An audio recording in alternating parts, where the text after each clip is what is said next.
ప్రభుస్త్వం దీనానాం ఖలు పరమబంధుః పశుపతే ప్రముఖ్యోహం తేషామపి కిముత బంధుత్వమనయోః త్వయేవ క్షంతవ్యాః శివమదపరాధాశ్చ సకలాః ప్రయత్నాత్ కర్తవ్యం మదవనమియం బంధుసరణిః. శివాయ గురవే నమః. అత్రి మహాముని ఈ 24వ అధ్యాయంలో ఇట్లు చెప్పుచున్నారు అగస్త్యుల వారితో. ఓ ఈ అగస్త్య మునీంద్ర, నీకు కార్తీక వ్రతమందును హరిభక్తి ఎందును ఆసక్తి ఉన్నది కనుక కార్తీక మాహాత్మ్యమును చెప్పెదను విను అని అత్రి మహాముని ఇట్లు చెప్పుచున్నారు. కార్తీక మహాత్మ్యమును విన్నంతనే పాపములన్నీయూ నశించునయ్యా. కార్తీక మాసమందు శుక్ల ద్వాదశి హరిబోధిని. ఈ ద్వాదశి సమస్త తీర్థ స్నాన ఫలమిచ్చును. అన్ని ద్వాదశులలో అధిక ఫలమునిచ్చున్నది. సమస్త యజ్ఞమును చేసిన ఫలమును హరిబోధినియగు ద్వాదశి ఇస్తుంది. ఇది గాక ఈ ద్వాదశి హరి ఎందును ఏకాదశి ఎందును భక్తినిచ్చును. కాబట్టి ద్వాదశి హరికి ఎంతో ప్రియమైనది. ద్వాదశి సూర్య చంద్రగ్రహణముల కంటే అధిక పుణ్యప్రదము. ఏకాదశి కంటే 100 రెట్లు ఎక్కువది.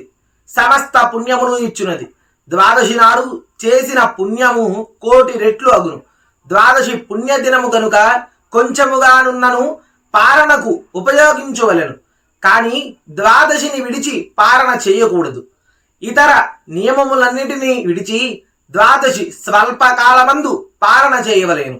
కానీ పుణ్యమును కోరువారు ద్వాదశిని విడువకూడదు.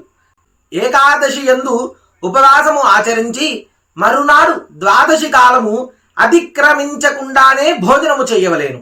ఉపవాసముండి మరునాడు ద్వాదశి భోజనము చేయుట పారణ అనుబడును.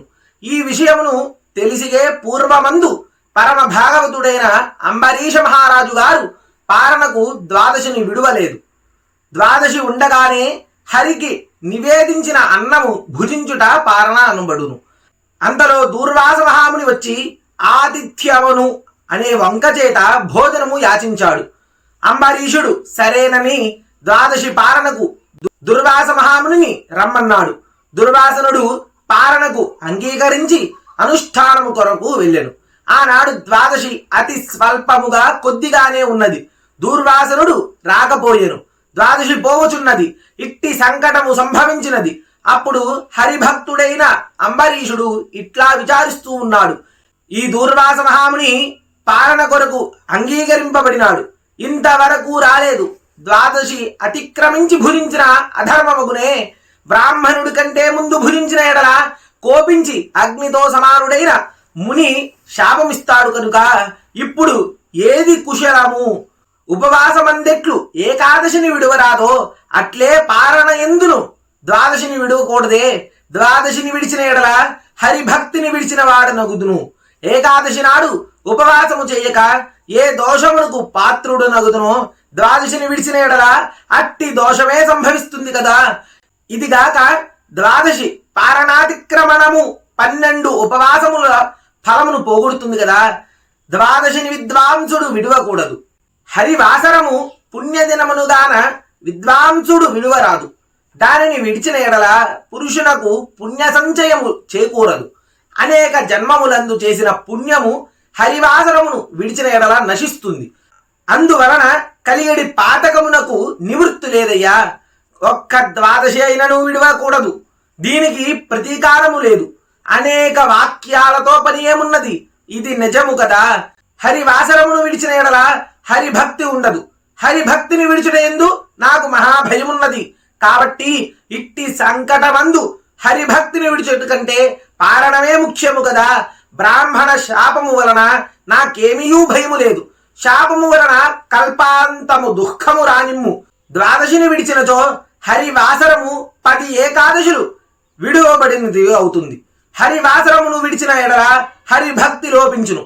కనుక హరిభక్తిని విడిచుట కంటే బ్రాహ్మణ శాపమే కొంచెం మంచిది అని అంబరీషులు వారిట్లా అనుకుంటున్నారు.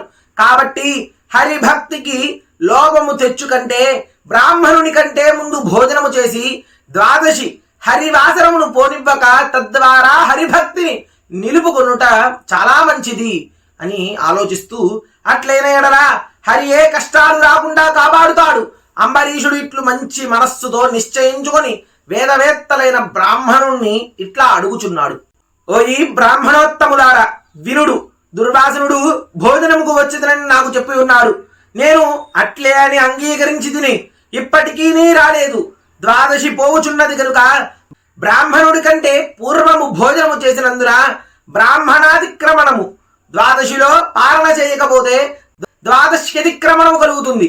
కనుక మీరు బలాబలములను విచారించి రెండిటిలోనూ ఏది యుక్తమో చెప్పుడు అని అంబరీషుడు ఇట్లా అడుగుగా ఆ మాట విని ఆ బ్రాహ్మణులు ధర్మబుద్ధితో ద్వాదశి యొక్కయు అతిథిగా వచ్చిన బ్రాహ్మణుని యొక్కయు గౌరవ లాభములు విచారించి ఇట్లన్నారు.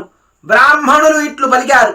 సమస్త భూతములందును అగ్నిరూపుడైన ఈశ్వరుడే భక్ష్య భోజ్య చోష్య లేహ్య రూపమైన అన్నమును భుజించుచూ ఉన్నాడు. ప్రాణవాయువు వలన జఠరాగ్ని ప్రజ్వలితమగుచుండగా జంతువులకు అన్నమును గోరెడి ఆకలి కలుగుచుండును. ప్రాణవాయువు వలన కొట్టబడిన జఠరాగ్ని సంతాపమును చెయ్యుటకే క్షుత్పిపాసలనబడును. కాబట్టి ప్రాణ సహితముగా అగ్ని సర్వసుర పూజితుడగుచున్నాడు. కాబట్టి సర్వభూతములందున్న అగ్నిని నిత్యము పూజించవలెను. తన ఇంటికి వచ్చిన శూద్రుణ్ణి గాని చండాలుణ్ణి గాని విడిచి భుజించరాదు. సాక్షాత్తు ప్రథమ వర్ణమైన బ్రాహ్మణుణ్ణి విడిచి భుజించరాదని చెప్పవలసింది ఏమున్నది? గృహస్థుడు స్వయముగా అతిథిని పిలిచి అతిథి కంటే ముందుగా తాను భుజించిన ఎడల బ్రాహ్మణ అవమానమగును కదా. బ్రాహ్మణ అవమానము చేత ఆయువు, ఐశ్వర్యము, కీర్తి, ధర్మము ఇవన్నీ నశించునయ్యా. ఇది ఏమి అది ఏమి మనస్సులో ఉండే కోరికలన్నీ అనగా సంకల్పితమంతయు నశిస్తాయి. బ్రాహ్మణులందరూ స్వర్గమందుండెడి దేవతలే అని చెప్పుబడుదురు. దేవతలను తిరస్కరించుట చేత అంతయు నశించును. జాతి మాత్రము చేతనే బ్రాహ్మణులు దేవతలతో సమానమవుతారు. ఈ దుర్వాసనుడు తపోవంతుడు, అందున ఇతని విషయమందు చెప్పునది ఏమున్నది? ఓ రాజా, ఈ బ్రాహ్మణుడు కోపము చేయకపోయినను బ్రాహ్మణుని కంటే ముందు భుజించకూడదు. ఈ బ్రాహ్మణుడుకును ద్వాదశి పాలనకు వచ్చిదనని చెప్పి సమయానికి రాకుండుట అన్యాయమై ఉన్నది. ద్వాదశి పాలనను విడిచిపెట్టిన ఏకాదశి ఉపవాసమునకు భంగము వచ్చును. ఏకాదశి త్యాగమునకు ప్రాయశ్చిత్తము లేదు, బ్రాహ్మణావజ్ఞకు ప్రాయశ్చిత్తము లేదు. కాబట్టి ఈ రెండును సమానములుగా ఉన్నవి. ఇందు గురుత్వము లఘుత్వము మాకు కనిపించుటలేదు. ద్వాదశి కాలమందు పాలన చేయని ఎడల హరిభక్తి లోపిస్తుంది. పాలన చేసిన ఎడల దుర్వాసనుడు శపిస్తాడు. ఎట్లయినను అనర్థము రాక తప్పదు. అదియు కొద్దిది కాదు, గొప్ప కీడు కలుగుతుంది. బ్రాహ్మణులందరూ శాస్త్రములను ఇట్లు న్యాయముగా విచారించి యథార్థమును ఆలోచించి అంబరీషు మహారాజుతో ఇట్లన్నారు. ఆ విషయాన్ని మనం రేపటి రోజున 25వ అధ్యాయంలో చెప్పుకుందాము. ఈనాటి 24వ అధ్యాయం ఇంతటితో సమాప్తం. హర నమః పార్వతీపతయే. హర హర మహాదేవ హర.